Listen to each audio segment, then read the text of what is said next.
bonsoir. Betwabu, jambo enu, bambote na bino nyonso bisika bozwami. Lelo lisu to ye liboso na bino, Aigle News et lisu liboso na bino. Ndenge na loba na bino ke prière dans la famille et boti ba branche. Lelo to ye na cadre ya prière dans la famille te, mais lelo to ye na à la découverte de. Lelo to redécouvrir batou. Première invité na biso azali bromo na bientôt na kata la découverte de tokolinga to yeba batou wango. Baza banani, bauti wapi, basalaka nini. Na invité bino nyonso. Pe ba onan ba quotité, invité bandeko mususu, invité de partout, ba frères, ba sœurs, partout. Bazala wana branché pour na kolanda émission oyo à la découverte de. Na répéter les sous et prière dans la famille et boti ba branche et belé. Lelo tozana à la découverte de. Et lelo à la découverte de est invité Binoise Music School. To éviter. Aza mutu, aza société, aza nani ngape na éviter. Mais elongo na bino to découvrir Binoise Music School aza nani. Na éviter comment on pèse en anglais, na éviter na loba anglais te donc to yeba biso nyonso elongo na bino. Mais naza susuka na sengo makasi, sengo eza vraiment ebele komona ke mwana abotama kilobi prière dans la famille aboti payé par colis aboti pe mwana na ye esengo ezali ka pona biso Aigle News TV. Sans plus tarder, tokokoti s'est invité na biso Binoise Music School. Bolanda ye na suka na yango numéro na ye oleka wana na se. Oza na ba question à opposer ye tozela na ba message ndenge tozwaka o pa lingi ya contacter Binoise Music School arobengaka na numéro wana oyo pa lingi akota na kati ya Binoise Music School abengika na numéro wana mais tozali siko awa to benga ye to sala entrée na ye to yeba aza nani auti wapi pe Binoise Music tant c'est hôpital to yebite tant mususu pe za gouvernement moko boye ya soki wapi to yebite to ko découvrir elongo na bino tozo kotisa ndeko na biso. Bonjour Binoise Music School. Bonjour Maman Nicole. Eza mutu. Kana kanisa eza société, eza groupe Binoise Music School, tozo yeba te, tolingi to découvrir na Binoise Music School. Eza nani, eza yo, eza nani. Merci beaucoup pour la question. Je salue aussi toute personne, surtout Basel, on a vu ça dans la minute vraiment. Je vous salue au nom puissant de Jésus-Christ. Que le bon Dieu vous bénisse. Merci beaucoup pour la question. Binoise Music School, c'est une structure. Et ça, école. Donc, school en anglais, en français, école. Et puis Binoise, c'est le nom de la famille. Donc, Binoise, wana, et ça combo na yo. Binoise, et ça combo na et ça comme famille. Mais donc, l'école Binoise, ce n'est pas seulement l'école de la famille Binoise. Donc, c'est une structure. Des structures, celui to comprendre bien. Et ça école na yo, ndo pesi combo ya école na yo Binoise. Donc soko sangisi et pesi lokola école combo nango Binoise. Ah bon? Ah, et ça vraiment intéressant. Balandi na biso bangi ba yeba parce que tozana à la découverte de Binoise Music School. Et ça école ya nini? Et ça ya nini école yango nini? Boye komisaka nini, botangisaka nini na kati ni eloko nini boye komisaka to botangisaka boformaka batu mais boformaka nini tongi to yeba vraiment to découvrir un peu Binoise Music School et ça la ramène. Merci beaucoup. Pour le moment Binoise Music School toza ko yekolisa batu ko beta ba instruments comme le piano, la guitare, la batterie, donc ba instruments nyonso to. Mais pour le moment, tous avons fait sa cours, il y a piano et puis cours, il y a guitare. Ah bon? Donc, sur le niveau, piano, guitare, il faut contacter Binoise Music School, contacter Yomoko ou bien ils ont la direction Moko, ça vraiment. Vraiment, Binoise Music School est une structure, est une école. Donc, ils ont un numéro nango, ceux qui veulent contacter Binoise Music School, et puis tout ça, puis un email. Donc, je crois qu'ils ont les cas déjà, et puis là, un numéro de téléphone, email déjà. c'est que le niveau contacter le comité directeur de Binous Music School. Donc, le numéro est dans le cas et puis un email déjà. Mais c'est quoi qui dit Binous Music School? Là, vraiment, on est curieux. On a vraiment découvrir vraiment bien. L'école, on a combo Binois. On a découvrir vraiment bien. Et nous, on a vraiment. Et tu dis aussi à l'école, motivation ou bien initiative, aussi en gros, par rapport à quoi il y a qui ont des. On a dit qu'on a mouki de la moko, on a l'école, la pessi combo, on a l'école Samoa. Et où tu vois, expliquer vraiment bien, n'a pas l'année, la vie sur Aigle News TV va comprendre vraiment. Pourquoi au Saliam? Merci beaucoup. Pour la zone vraiment, une sauce, je suis né d'une famille chrétienne, une famille musique, ça va venir donc la commune, les parents, bandeko, tout ça, la musique, des nazwa gouana. Et je profite aussi pour saluer le pasteur célèbre Binois. Donc je crois qu'il y a un monsieur pour la minute et puis Papa James Binois, toute la famille Binois. Donc on a joué gouana, déjà dans la famille. Ouais, dans la famille déjà. Et puis donc on a collé la musique. Donc on a appris au bête instrument à l'âge de 5 ans déjà, on a appris déjà au bête piano. Donc Tilélo. Donc ça il a comprendre bien au yembe la nzambe.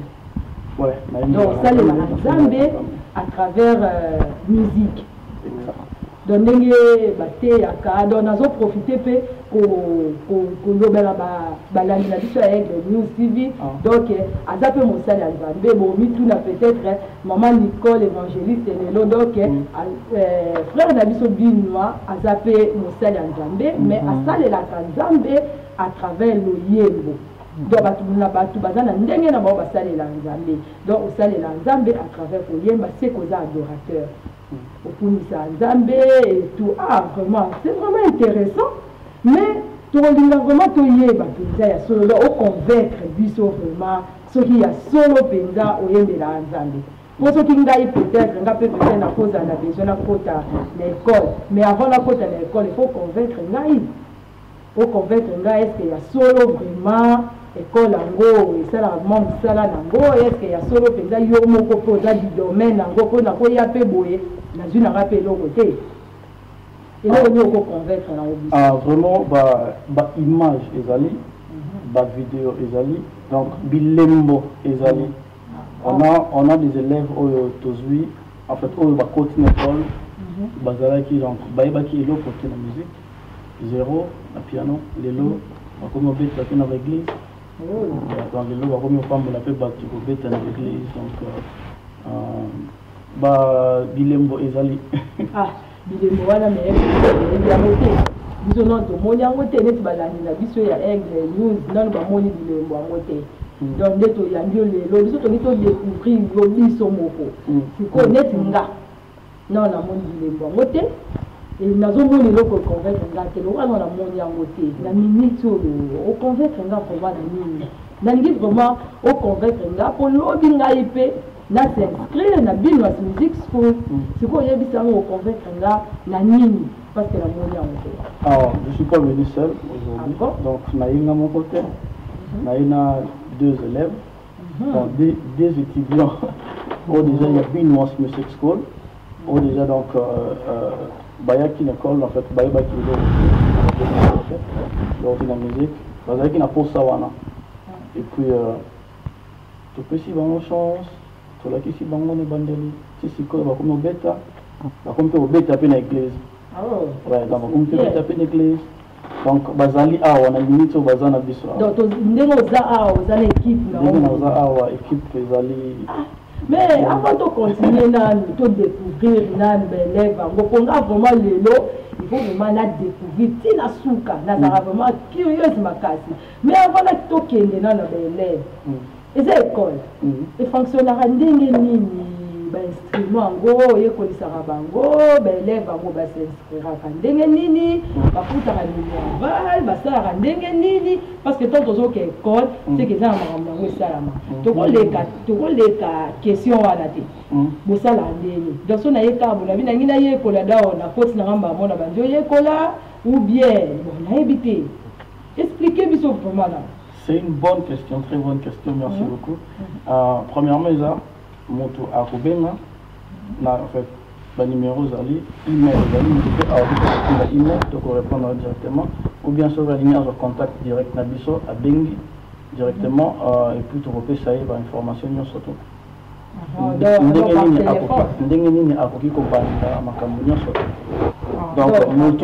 moto Azali, à ce qui parle en Azali. Ouais, donc la structure. Donc, on dit par exemple, on a la zone Kanga, il faut faire la musique, mais il dit que Mungongo est là. Donc, on a dit que la synthé, la guitare, on a le numéro, on a bien information. Pour la synthé, il faut oser la canne à Mungongo. Mungongo, il y a peut-être, il y a pour l'ingi au banarobeta. Donc, nous surtout à ça bienvenue. Donc, ils ont été obligés aux alamouons, il y a qui pour n'envoyer matin. Donc, ils ont ta volonté au bengi et puis aux informations surtout et puis tout le cani et puis tout bandi bakou. En tout cas, balandi na biso ya TV yoki awa Binwa Music School oyo yemo ko na kombo ya frère Binwa abiyebisi biso azana biso avant to kota na élève na ya lobi yo muto za kala posa wana ozaka na posa to adorer même mungongo ezate molingi oye ko la synthé olingi oyo ko la guitare obenga kaka na numéro ba numéro oleka wana la ba se ya ba écran au bengi numéro ou soit au contacter Aigle News TV et qu'on peut s'abonner au numéro au bengi bino moko pour recevoir des informations nyonso sur et net na makambo oyo et tali Binwa Music School. Mais na ko ko chape commentaire mingi te po na le vraiment motema na ngai eza vraiment convaincu te na moni na pe élève voté na yoki lo côté mais na zolo bakaka oyo de ko na biso a expliquer mais elongo na bino to continuer toujours pour découvrir Binwa Music School parce que balobi ke eza école dans la kisabiso ba élève ngo to kato découvrir ça la fait misala oyo basalaka à partir na ngo nde ko convaincre nsema na biso tozo li biso pa na yo papa na nga bobi oza yo moko te est-ce que komi ko présenter biso ba élève na yo donc surtout ko na 2-3 minutes même sozo ko sa même biso te to me ba ko tuna question la bango pe total vraiment tout le monde a sorti à solo vraiment Binwa Music School les autres sala na pour répondre wana nanu ba élève oyo na ina bango lelo eza ba élève baza ebele na école eza donc eza ka bango te lelo na ina bango pour na ba représenter Binwa Music School. Mais na kolinga qui bango moko ba se présenter. Bon, c'est la vision caméra totale vers Binwa azana belle et que moninge comme papa à la découverte de tolingi to yeba papa mbote maman to moni yo na ndeko na biso Binwa alogo za parmi ba élèves na ye est-ce que ça ya solo exact comment on là comme un frère Shadrach il y a solo vraiment frère Binwa za vraiment professeur na yo ouais évidemment expliquez biso nani on s'est retrouvé dans kati on n'est pas dans une école ngo on yambia ndenge nini okotimba moko pa na kati école ngo ezaki non ndeni. Bon en fait c'est une longue histoire mais ezaki idée au début j'avais envie de jouer mais on pour ça envie de piano mais bah moyen ezaki te bah cours peut-être ezaki te bon je lui avais parlé, que non, j'ai envie de jouer na piano vu que je suis le fils d'un évangéliste. Ouais, à l'église, on manque des fois les pianistes et tout ça. Bon, je voulais servir Dieu autrement, remplir ces vides-là. Et à mon avis, c'est que junior, non, il faut aider là.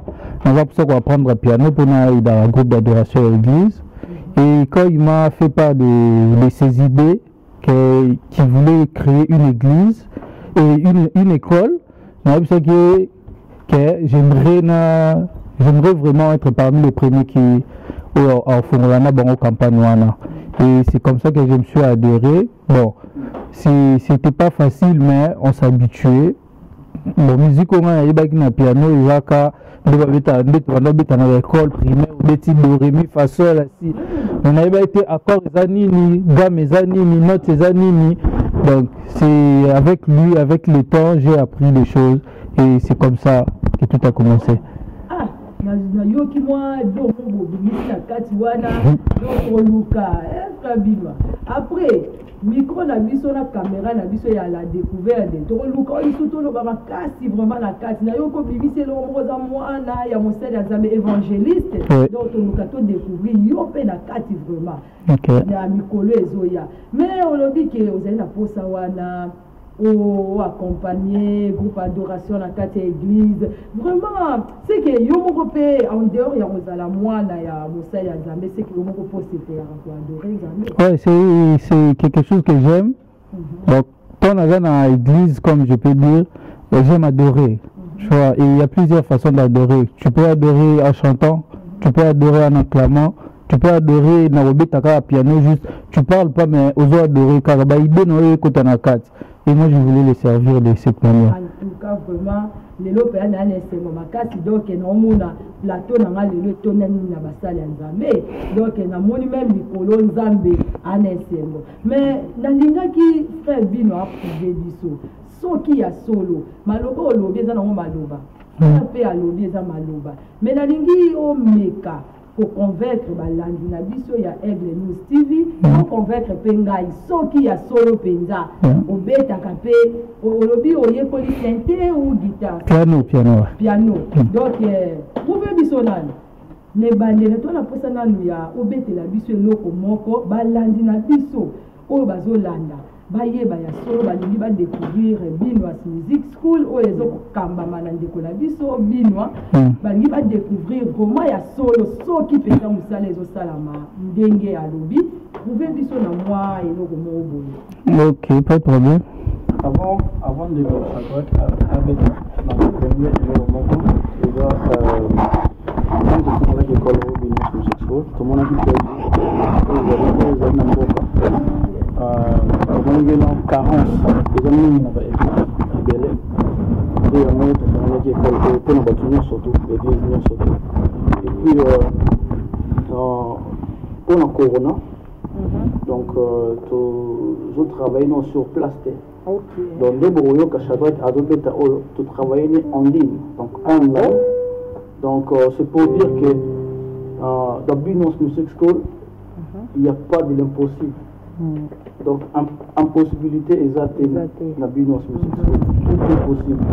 Tu banaki na bango en ligne, online, et puis tu coûtes en avant quelquefois. Donc, tu travailles même à distance. Et les résultats, non, na éviter, nga peut-être na éviter ceux qui sont en ligne, ou alors loba, nga nazo comprendre na bande mususu. Pour avoir émission à la découverte, tu découvrir, tu as vraiment la carte. Tant que tu travailles en ligne, tu travailles en ligne, tu as caméra, tu as ligne, tu comprendre. En ligne, donc c'est-à-dire à distance, tu as un programme et belé tout ça là-bas pour nous travailler en ligne. Donc il y a dans la ville Moussous, on a pu dans la ville Moussous.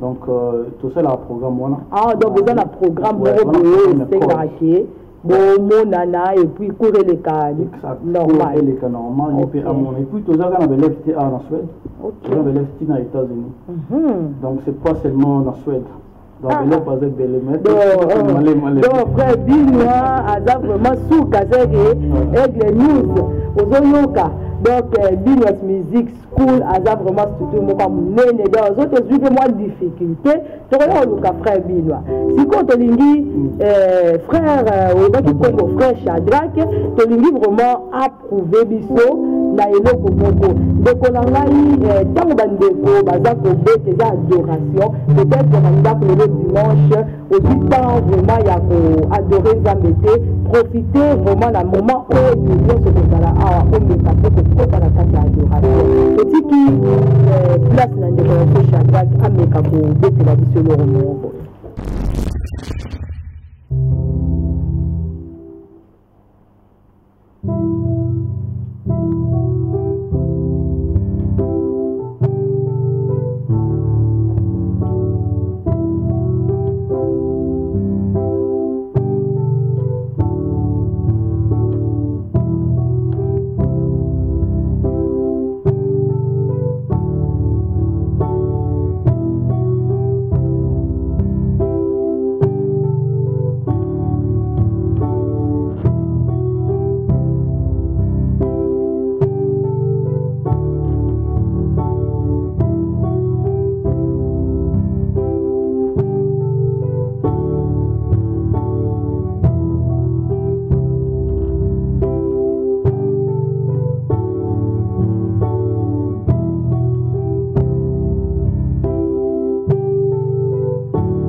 amen, amen, amen. Ah, ils ont mérité ma boque. En tout cas, félicitations, Binoise Music School. En tout cas, vraiment, la monime, et faut dire que bien bien. Tozonga lisusu. Au lobby, aux élèves, mi balo ye na bango, il y a mi balé wapiye. Tout me capé pour poser quelques questions.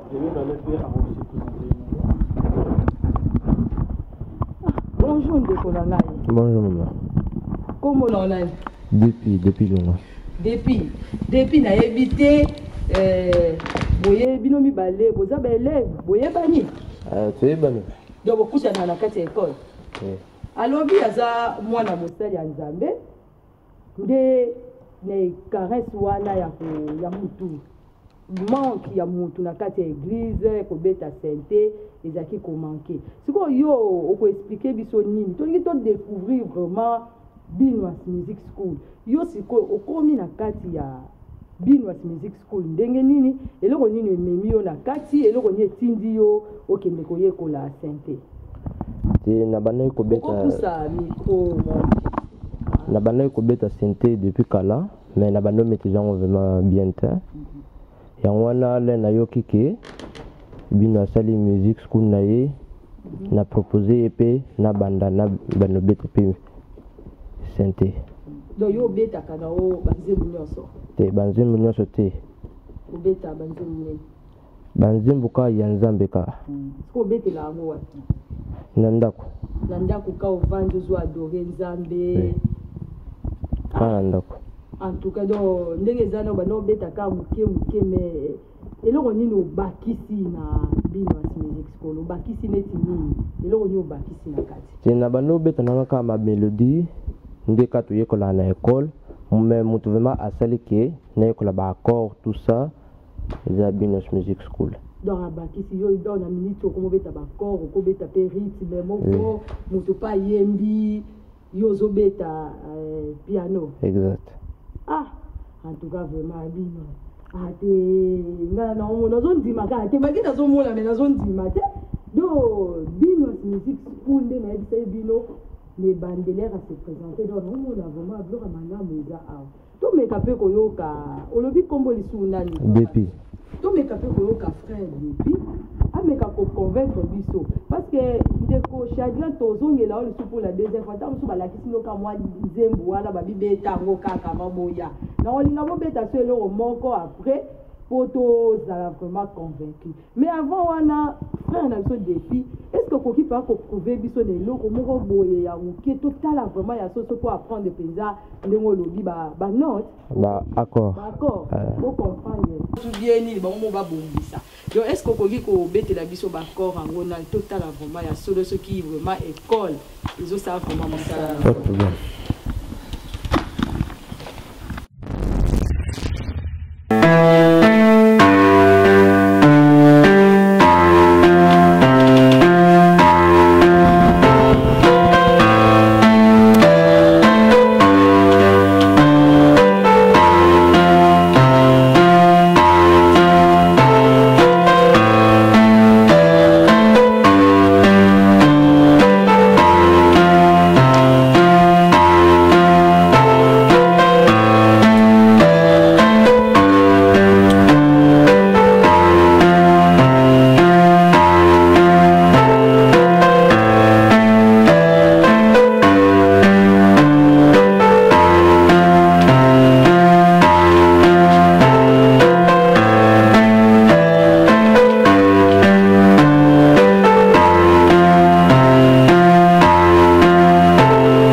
qui a groupe d'ailleurs awa soki toyoki bien nayebi te so matoi na ngamu toyoki malamu me nayoki ondire eza frère Moïse Mbie eza nzembu nini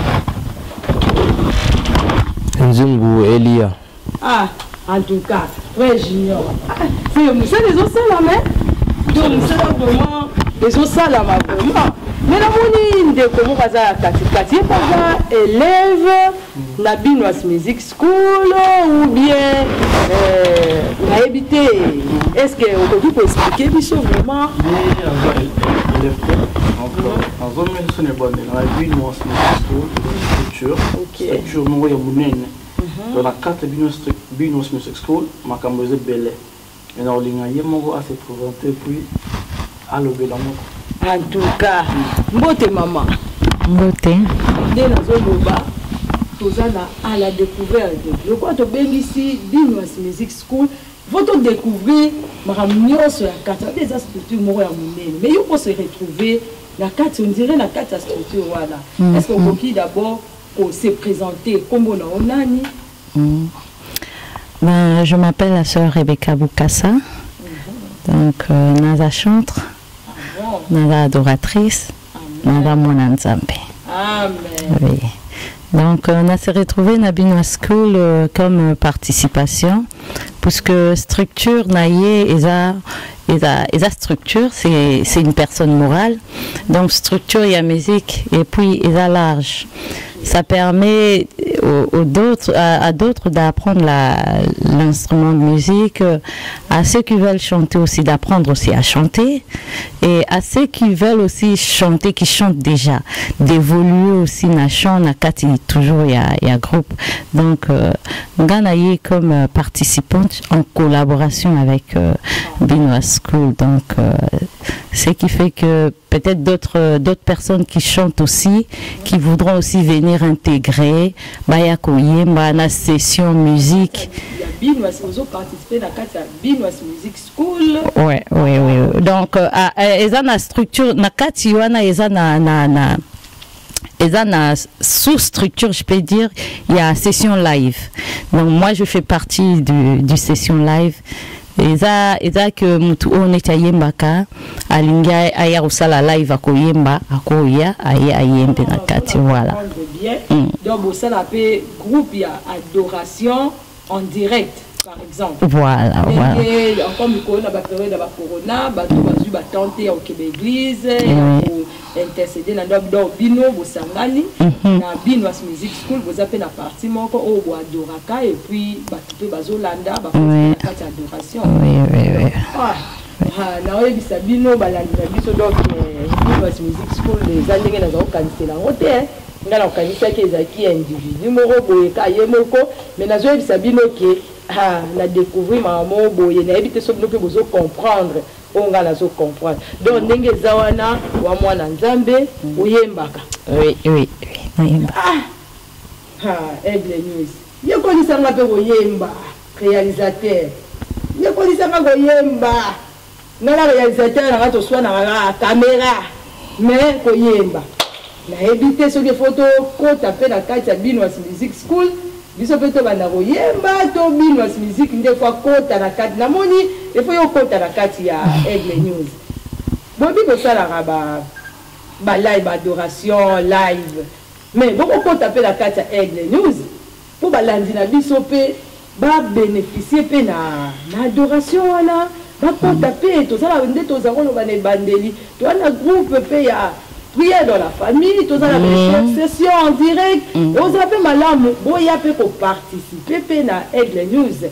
Tout solo lango na réalisateur nangai, mais na éviter ceux qui ont inscrire ngai pour azar makama kasiminge. Na éviter ceux qui ont dit mana s'inscrire na Binoise Music School na pena ye kola koyemba.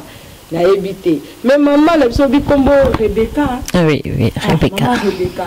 Est-ce que vraiment lelo batu mususu bavandi vandi na bandako mikolo corona ekangi batu na ndako mais lelo est-ce que vraiment kokotisa batu nini koki vraiment kosala ke bana nzambe bao balinga pe ko adorer nzambe parce que na bible bible ezoloba la biso il siège au milieu de louanges et d'adoration des places nzambe na biso asejaka nde bilei ya nkolo yango wana okoki komema biso na adoration moko boye pe balandi na biso parce que ba mesani mingi na mambo ya nzambe ba mesani est-ce qu'on peut komema bango vraiment na adoration. Amen.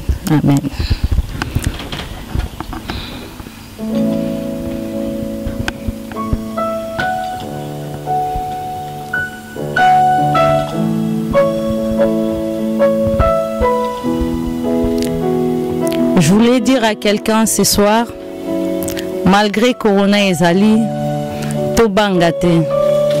Tolongola kobanga parce que Nzambe na biso c'est les bons bergers.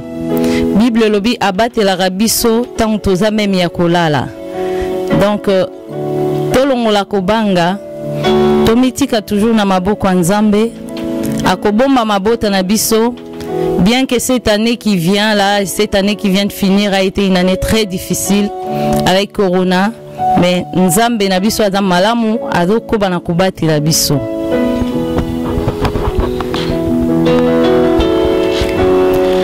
Tu es là, présent dans nos vies, nous t'adorons,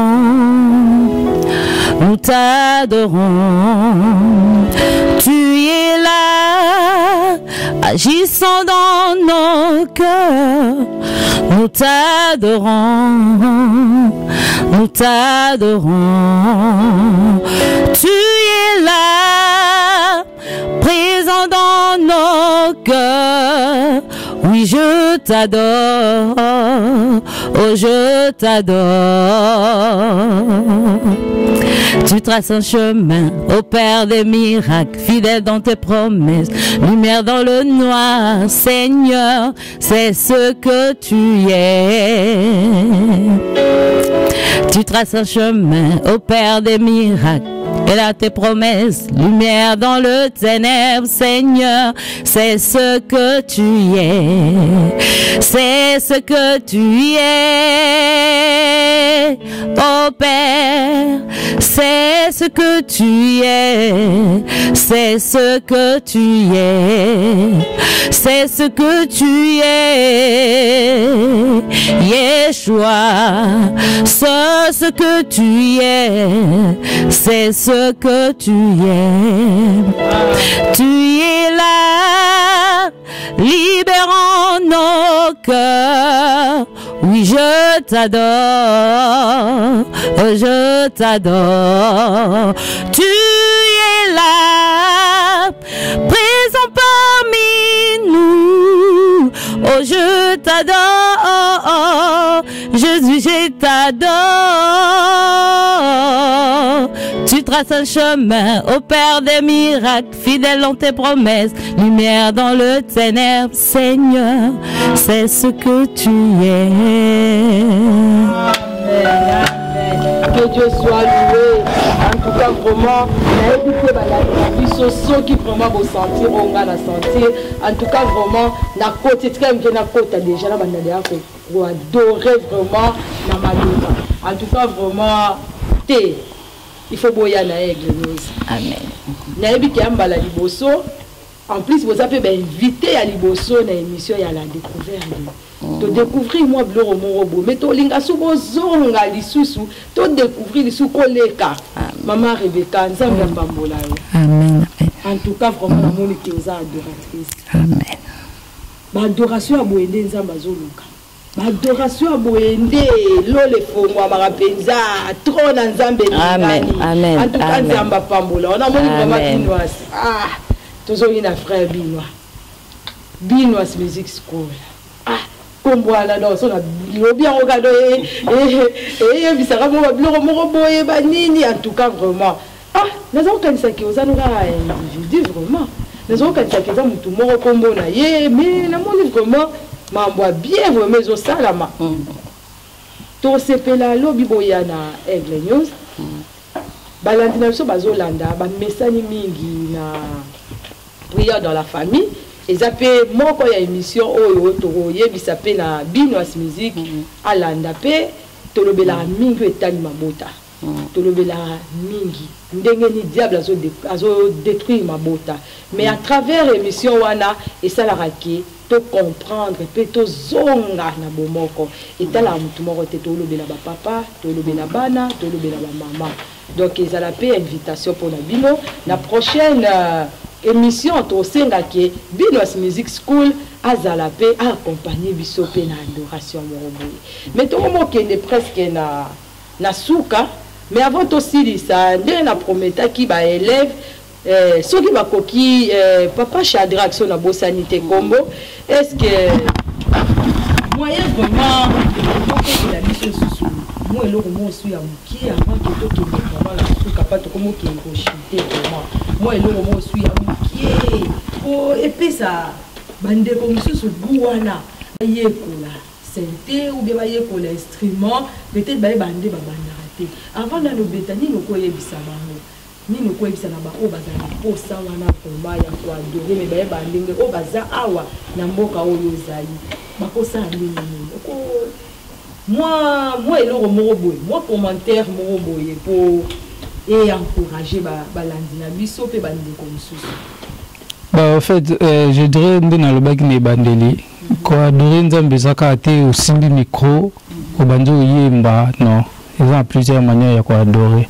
Tu peux adorer dans l'instrument, tu peux adorer na façon na na façon na linga quoi adorer les ndenge nini o sentir connexion divine na quoi. Donc Azana pour ça quoi apprendre le piano, n'hésite pas. Binos Musique est là pour vous. Et si vous voulez les numéros, le numéro est Pessama. Ou soit vous contactez Aigle News, vous aurez directement contact à Binos Musique. Moi, je voulais faire partie de ces projets. Et on a intégré des projets. Et on a commis kokobeta moi o ndam na robeta donc bo tenir na rigueur te so bo mon notre kimi eze bandeli comme lui-même il a dit le cours c'est fait en ligne. Ils ont différents mon otanga à mon professeur na mon otanga en ligne même sous moi distraction professeur à télé mon panzi au seul moi aussi moi téléphone tu vois bablo msusu mon ekima kimaka tu vois bablo monsieur ekima donc c'est to betinga na frère na depuis ils ont to apprendre na ligne ils ont juste la volonté to tier volonté liboso parce que on avait envie d'apprendre quelque chose donc Nzembo ils ont été rythme par rapport à la chanson ou que beta rythme moko quelconque mais oui on peut banzembo ebele donc ça dépend donc les akate na beti rythme ou nzembo na ko mona tel non donc beta rythme et dépend de na muto yemba akoki ko improviser akoki ko yemba vous appelez la rythme ou déjà yo moko pe ouais moi ndam nazo le problème est professeur APC yo au créer akoki ope sa yo note boye mais yo na kati ya note wana obimisi mélodie na kati c'est que donc absolument tozolinga ko découvrir donc dans linga obetela biso rythme oyo yo moko obimisi à partir ya ba cours ozui la yo betela biso rythme moko wala mamoko pe ndeko mususu pe azo préparer pe rythme nangi bobeta nzembu te obeta ba rythme obino moko bo former à partir ya cours ozui. Ok. Bon, na cours moi qu'on a joué qui précédemment et tout apprenait qui sont tout le bas sol do na ré mais ils ont qui kaka au petit sol au petit ré après au petit do. Yo mais na kati ya pesa kinga bongo mais na luki na sala molo moboye na ta ndenge ebima bon pour moi na monake simbi et dépend na batu ba yo kasuki ba lo bandeli c'est bon.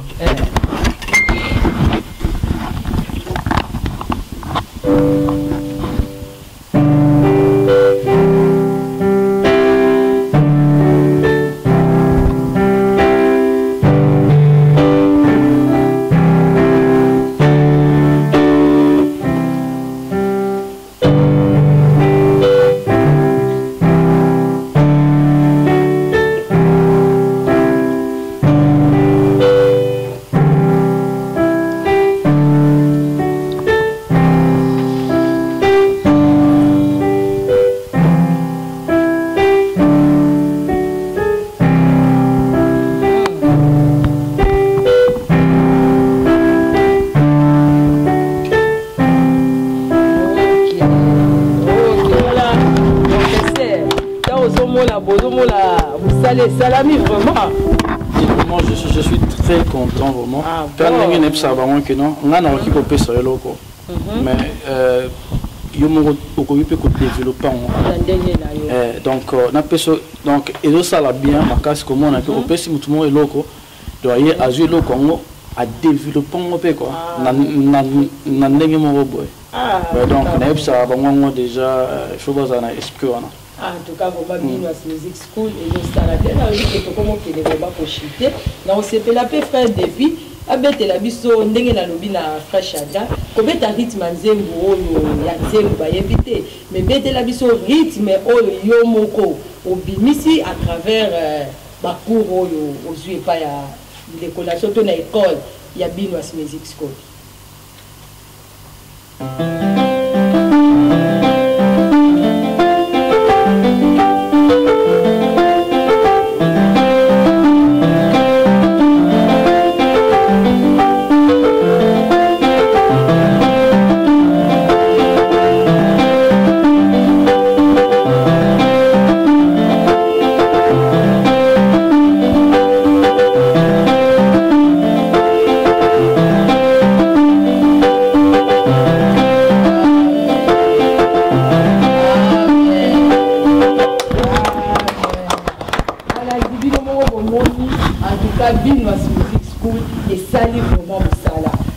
Nicolas a ché commentaire. La ché commentaire c'est de découvrir et longo na bino nanga ina bino lelo kaka ndé tozo découvrir peut découvrir Binois Music School. Donc a expliquer yemoko. A lobby et belé a expliquer ndenge ni il faut contacter bango et le roni etinga qui est à sala école ango et musala nini basala kana kati ya école ango. Donc Binois Music School est la structure ya munene. Et lobby karaté que il faut probeta instrument il faut yemba.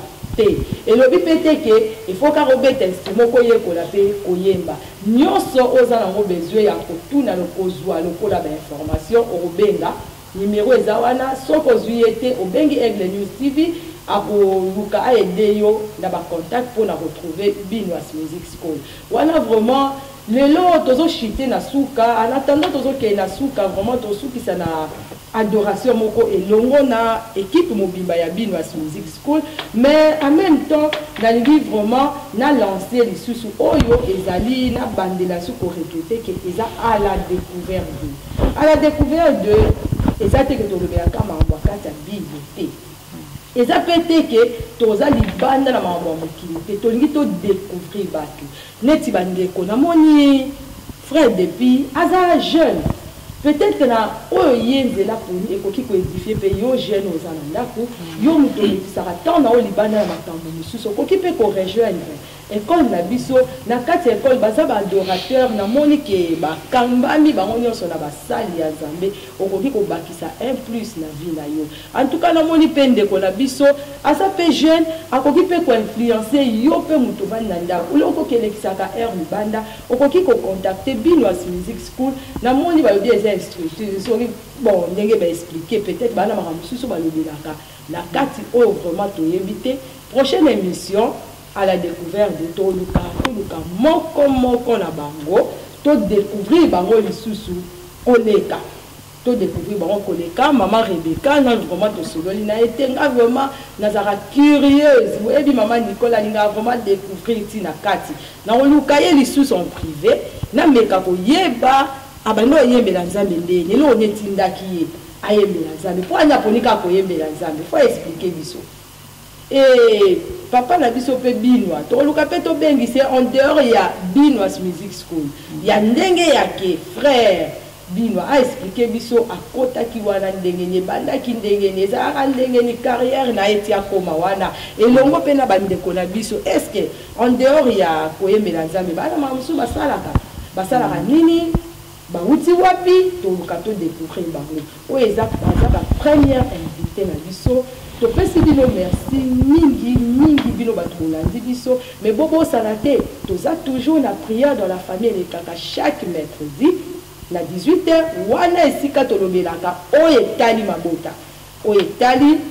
mabota ndenge nini diable a lukaka abebisa ba foyer na biso ndenge nini diable lukaka longola ambiance na kati ya ba famille wana eza toujours o eza branche mususu o prière dans la famille eboti pour te ressoukisa na bango, te ressoukisa na équipe, te adorer biso surtout ensemble yango tozolinga tosilisa na bino mbala moko wana tomoni équipe technique na biso mobimba bisika bazwami tozopesa bamerci mingi na réalisateur na biso Ben Seda na musala oyo aza kosala en tout cas vraiment nzambe apambola yo elongola libota mobimba na mama na bana en tout cas vraiment nzambe apambola bien que na mingi mais tolinganaka te mingi c'est ça l'amour en tout cas nzambe vraiment apambola so bozomona image bozomona musala ekende c'est parce que tosimbana na loboko yango ezokende tomoni mpe na nsima ya caméra MG Magloire Nzambe ya pambola yo en tout cas vraiment otikaka Aigle News TV te tomoni frère Rigen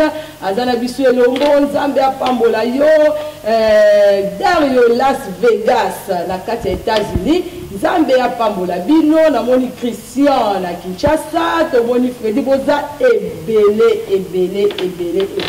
balandi na biso nyonso pe ya Aigle News TV Nzambe ya pambola bino bozala toujours branché. Bon, bon invité bandeko mususu parce que à la découverte de et yena makamuna yango bino bomoni ebi bomoni Binois Music School abimisi biso mo blo mo boy to découvrir ba frère Shadrach to découvrir ba maman Rebecca to découvrir ba frère Depi le lope Binois Music School to découvrir frère Binois en tout cas vraiment ezay sengo mingi pona biso. Avant to sukisa wana to ke na suka na ko sukisa na nyonso to senga na frère Junior message ni ko lancer na balandi nyonso ya Aigle News TV pe na balandi oyo pe bazolanda biso de partout ni ko yebisa ba au monde de la fête. Merci beaucoup. Pour le moment, premièrement je remercie Batunion surtout au balandi biso et puis je remercie aussi maman Nicole ainsi que Aigle News TV. Alors, le frère Cédric, le frère Magloire, MJ, ainsi que toute l'équipe de Aigle News TV, vraiment merci beaucoup. Nzambe apambola bino na musala malamu kitoko oyo ezape komonana. Et puis na oloba ke Binois Music School eza awa pona batu nyonso to. Donc Binois Music School nyonso to eza possible. Toza na élève il y a 5 ans, tina 58 ans. Tina Suède. Liban na Suède, en Europe, en Amérique, partout, na Congo. Donc, vous allez au Lingui, au s'inscrire, ben abisso na 076 75 34 859. Donc, numéro isoleka, on a déjà na email pe déjà isoleka. Donc, toza wana pona bino, toza wana pona ko servir bino. Et puis, Binois Music School, ils ont formé des pianistes adorateurs. Donc c'est très important dans le pianiste adorateur bateau bazo adorer nzambe na instrument na bango bateau bazo adorer nzambe piano guitare drum bazo beta et puis bazo adorer nzambe donc bazo former basal na nzambe.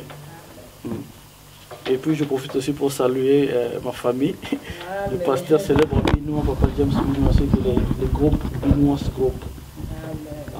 Et maman Rebecca P ainsi que le pasteur Chinyama Azolanda Bisso vraiment. Et depuis Shadrach, vraiment, merci, merci. Merci d'amener tous ensemble. Sans oublier maman Nangina Bossa. Ainsi que toute l'équipe de Binois Music School. Belly aussi, Azap fait partie parmi les professeurs, ainsi que un professeur Monko et anonyme. Mais un peu des professeurs anonymes avec la guitare, dans un professeur il y a guitare. Donc tu vas déjà cours il y a guitare Azali. Professeur Azali mais Aza anonyme. Donc à l'unité tu peux ça comme vraiment c'est bien. Comme vraiment na suka to ko adorer le mona bango la sanité partenaire na biso ya Aigle News TV Eron Ibunga nzambe vraiment apambola yo makasi tu as toujours besoin na tu as toujours besoin aide na yo wana to comme na suka et le mona bandeko na biso to ko adorer nzambe et puis to silisi.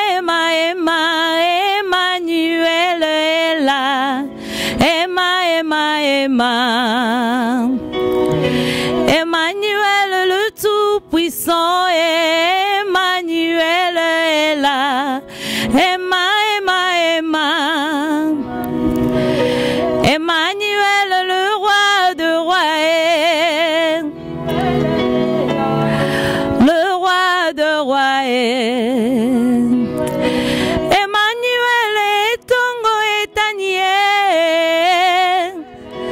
Oh, Emma, Emmanuel Mobali Kitoko. Oui, Emma. Emmanuel Tonetolio ya. Emma. Emmanuel Tokumisi yo papa. Emma. Emmanuel to sanzoli yo Jésus. Emma. Emmanuel Tongo Etanie. Oui, Emma. Emmanuel les bons bergers aïe. Emma. Emmanuel les puissants. Les plus puissants.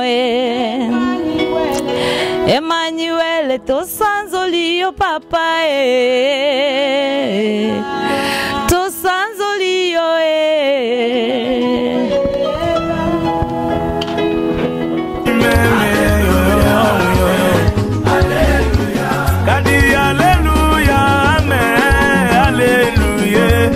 Alléluia, amen. Alléluia, moi t'agne. Yo.